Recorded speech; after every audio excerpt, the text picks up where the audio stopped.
Albert Einstein അദ്ദേഹത്തിൻ്റെ ഓരോ ദിവസങ്ങളും തുടങ്ങുന്നത് തിരക്കുകളോടെയായിരുന്നു. വേദികളിൽ നിന്നും വേദികളിലേക്ക് അദ്ദേഹം ഓടിക്കൊണ്ടേയിരുന്നു.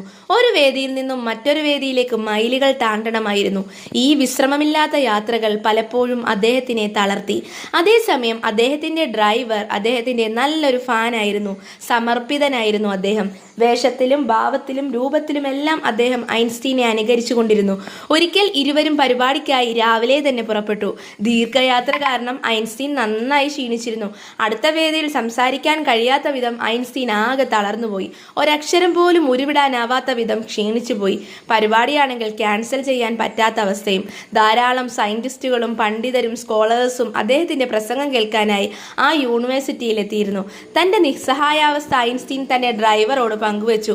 ഉടനെ ഡ്രൈവർ പറഞ്ഞു, സാർ പ്രയാസപ്പെടേണ്ട, താങ്കൾക്ക് പകരം ഞാൻ വേദിയിൽ കയറാം.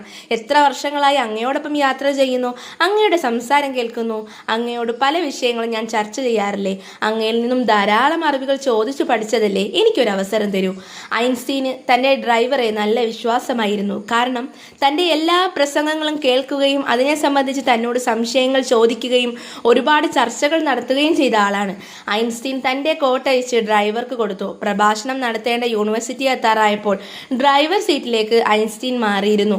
ഡ്രൈവർ ഐൻസ്റ്റീൻ്റെ സീറ്റിലേക്കും പ്രോഗ്രാം സ്ഥലത്തെത്തി. വലിയ ഹർഷാരവത്തോടു കൂടിയ സ്വീകരണമാണ് ഐൻസ്റ്റീൻ്റെ വേഷം കെട്ടിയ ഡ്രൈവർക്ക് ലഭിച്ചത്. പരിപാടിക്ക് തുടക്കമായി. ധാരാളം സമയമായി. ഐൻസ്റ്റീൻ്റെ സംസാരം കേൾക്കാനായി ആളുകൾ കാത്തിരിക്കുകയായിരുന്നു.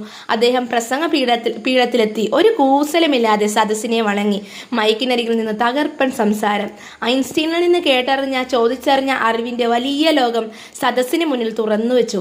സദസ്സിന്റെ മൂലയിൽ ഡ്രൈവർ വേഷം ധരിച്ചിരുന്ന ഐൻസ്റ്റീൻ പോലും ഇദ്ദേഹത്തിന്റെ അവതരണം കേട്ട് ഞെട്ടിപ്പോയി. നേരത്തെ തന്നെ ശാസ്ത്രീയ വിഷയങ്ങളിലും ഐൻസ്റ്റീനോട് അസൂയയും എതിർപ്പും ഉണ്ടായിരുന്ന ഒരു കൂട്ടം ശാസ്ത്രജ്ഞർ ആ സദസ്സിലുണ്ടായിരുന്നു. അവർ ഐൻസ്റ്റീനെ മുട്ടുകുത്തിക്കാൻ കുറച്ച് ചോദ്യങ്ങളുമായി വന്നവരായിരുന്നു. അവസാനം ഇന്ററാക്ഷൻ സമയമായിരുന്നു. കഴിച്ചാൽ പൊട്ടാത്ത കെണിപ്പെടുത്തുന്ന ധാരാളം ചോദ്യങ്ങൾ അവർ ചോദിക്കാൻ തുടങ്ങി. ചോദ്യങ്ങളെല്ലാം കേട്ട് പ്രസംഗ പീഠത്തിലുള്ള ഐൻസ്റ്റീനായ ഡ്രൈവർ പൊട്ടുചിരിച്ചുകൊണ്ട് പറഞ്ഞു, ഇത്ര നിസ്സാരമായ ചോദ്യങ്ങളാണ് നിങ്ങൾ എന്നോട് ചോദിക്കുന്നത്. സദസ്സിലേക്ക് ചൂണ്ടി അദ്ദേഹം പറഞ്ഞു, ഇതിനുത്തരം ആ ഇരിക്കുന്ന എൻ്റെ ഡ്രൈവർമാർ പറയും. ഒരു മൂലയിലിരുന്ന സാക്ഷാൽ ഐൻസ്റ്റീൻ വേദിയിൽ വന്ന ചോദ്യങ്ങൾക്കെല്ലാം ഉത്തരം നൽകി.